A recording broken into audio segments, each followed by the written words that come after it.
Selamat pagi saudara-saudara yang terkasih dalam Tuhan Yesus Kristus, khususnya keluarga besar Paimpuluane Tonsea. Kembali lagi kita berjumpa dalam renungan pagi. Saat ini saya Arnold Toat Bolung akan membacakan firman Tuhan yang terambil dari surat kiriman Rasul Paulus kepada jemaat di Efesus, yaitu Efesus pasal 1 ayatnya yang ke-15 sampai dengan ayat yang ke-19. Sebelum kita membaca firman, saya ajak kita berdoa bersama. Bapa, dalam nama Tuhan Yesus Kristus, kami bersyukur pagi hari ini boleh kembali merenungkan firman Tuhan dalam pembacaan firman yang sebentar kami akan ikuti bersama. Sebelumnya mohon urapan Tuhan, perkenanan Tuhan, pengudusan daripada Tuhan dalam kami memberitakan firman, dalam kami mendengar, dan dalam kami merenungkan serta melakukannya. Terpujilah namamu. Ini doa, ini permohonan, ini sembahyang kami. Berfirman, kami siap mendengarkannya. Haleluya. Amin. Alkitab berkata dalam Efesus pasal 1 ayat 15 sampai ayat yang ke 19. Ya. Kita tidak akan baca semua, atau saya tidak akan baca, saya baca saja ayatnya yang ke-19. Sambil saya khotbah, seperti biasa, saudara bisa membacanya dari ayat yang ke-15 sampai ayat yang ke-19. Ayat 19 itu dikatakan, dan betapa hebat kuasanya bagi kita yang percaya sesuai dengan kekuatan kuasanya.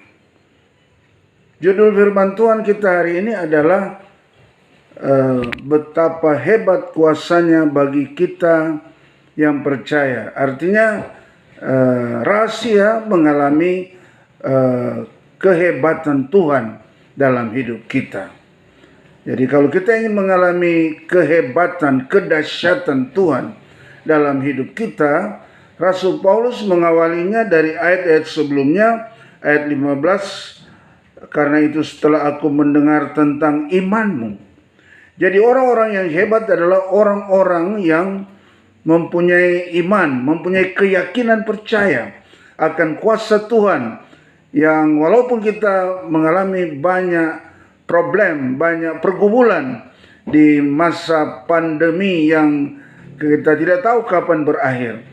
Tetapi kita adalah orang-orang hebat, bukan kekuatan kita, tetapi karena kita punya Tuhan yang hebat, namun kita belajar untuk lebih lagi mempercayai kata firman Tuhan, yaitu memiliki iman, kata Rasul Paulus. Yang kedua, ketika kita ingin mengalami kehebatan Tuhan, masih dalam ayat yang ke-15, yaitu berkata dalam Tuhan Yesus dan tentang kasih-Mu terhadap semua orang kudus.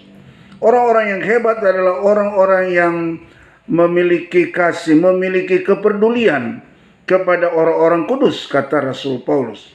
Jadi kalau kita ingin mengalami kehebatan, kedahsyatan Tuhan, kita harus ada kepedulian terhadap semua orang kudus.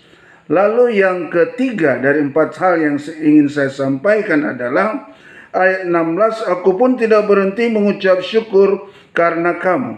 Orang-orang yang hebat, orang-orang yang ingin mengalami kedahsyatan Tuhan adalah orang-orang yang sekalipun dia mengalami pergumulan yang berat, dia tidak kecewa, dia tidak bersungut-sungut, dia tidak tawar hati, tetapi dia selalu mengucap syukur. Paulus terkenal dengan ayatnya mengucap syukur dalam 1 Tesalonika 5 ayat 16, 17, 18. Di situ ada dikatakan, mengucap syukurlah dalam segala hal, karena itulah yang dikehendaki Allah dalam Kristus Yesus bagi kamu. Hal yang keempat, orang-orang yang hebat, Orang-orang yang ingin mengalami kehebatan Tuhan adalah masih pada ayat 16 dikatakan, dan aku selalu mengingat kamu dalam doaku. Orang-orang yang hebat adalah orang-orang yang suka berdoa.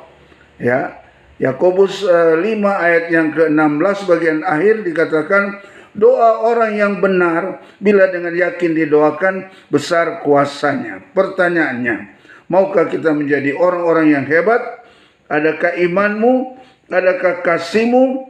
Adakah ucapan syukurmu? Dan adakah kehidupan doamu? Tuhan memberkati kita sampai ketemu pada renungan-renungan yang akan datang. Terpujilah nama Tuhan. Haleluya. Kita berdoa. Terima kasih Tuhan sudah berfirman kepada kami. Kuatkan oleh Roh-Mu yang kudus kami dapat melakukannya. Dalam nama Tuhan Yesus. Haleluya. Puji Tuhan. Terima kasih.